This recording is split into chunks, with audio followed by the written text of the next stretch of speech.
This is my May wrap-up. So in the month of May, I intended to read about 15 to 20 books. May was a time that I was dealing with a lot of change and just life stuff, and so I actually only read 5 books, and one was actually a DNF. So that was a little bit frustrating and upsetting, but at least I got through those 5, I guess, or 4.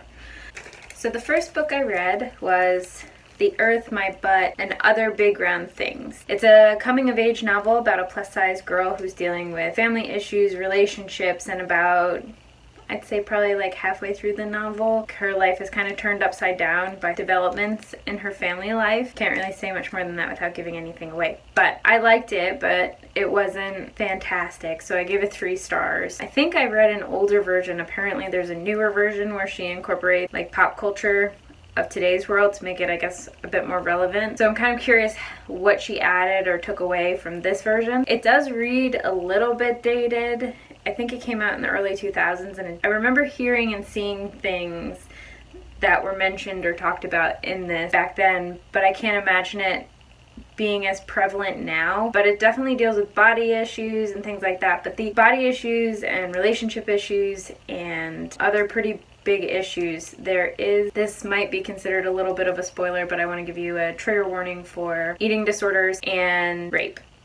So keep that in mind. The second book that I read in May was The Haunted Heart of America, which I was actually really excited about. So it's such a bummer that I really didn't like it. It was a 1 star. I DNF'd it. I got, I think, 50 pages in. I gave it like 3 chapters.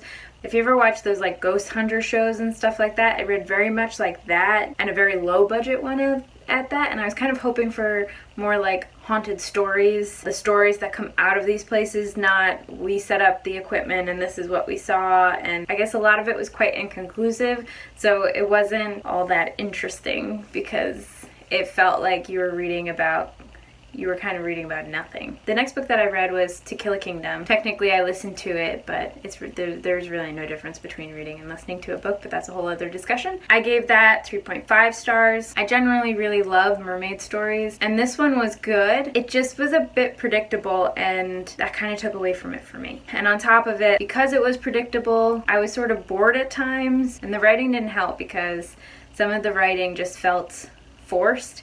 It felt a little bit too flowery, if that makes any sense. The next book I read was actually a business book. I read business books sometimes. I go through like bouts of reading like several business books. In May I only read 1. I read The 48-Hour Startup, and I gave it 3 stars. I'm sure it would be really useful to some people, but it did feel a little bit dated. That's the tough thing about business books, is that especially ones that deal with like different technologies you might use, they tend to get outdated quite quickly. The last book I read actually helped me a lot because, like I said, a lot of the month I was dealing with all these different things in my life, and I was that were taking up a lot of time. But in addition to that, I was also kind of in a bit of a reading slump. I'm not totally sure why. It might just been like stress, and my stress was sort of contributing to having trouble concentrating or something.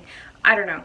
But this book actually kind of pulled me out of my reading slump, which I kind of expected a little bit because it's a thriller, and so it's, the fast pace and everything kind of helps a lot of the time. It was The Lock by Steve Alten, which if you see, it's not a very short book, so it's kind of surprising that this is the one that I finished in 1 sitting and pulled me out of my reading slump. But Steve Alten has a very fast-paced writing style where he's just such a page-turner. And he wrote the Megalodon books, which the movie is actually coming out this summer, and I'm super excited about that. I've wanted it to become a movie for so long, and now it finally is, so hopefully they do a good job on it. But it's about the Loch Ness Monster, which you can probably tell, and a scientist. In the beginning, he goes on an expedition, and he encounters these creatures in the ocean that nearly kill him, and they kill someone else, and basically he becomes the scapegoat for that situation. So a lot of, when he goes back to Scotland, because that's where he was born, his father's on trial, and he goes back because his father's on trial, and he has to deal with not only the repercussions of his father being on trial, but also the repercussions of the expedition that went so horribly wrong. He has to decide if he wants to further jeopardize his career in searching for the Loch Ness Monster. In between the chapters, it includes a lot of real-life quotes from people who claim to have seen the Loch Ness Monster.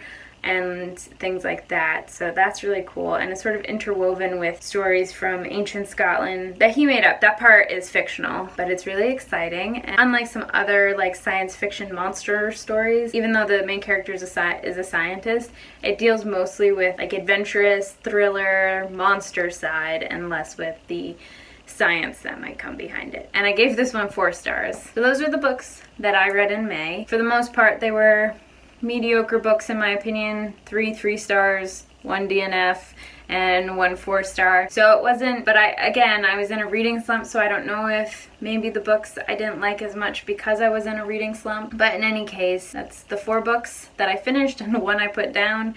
And as always, there are so many books and so little time, so I'm gonna go read, and I'll see you in my next video. Bye!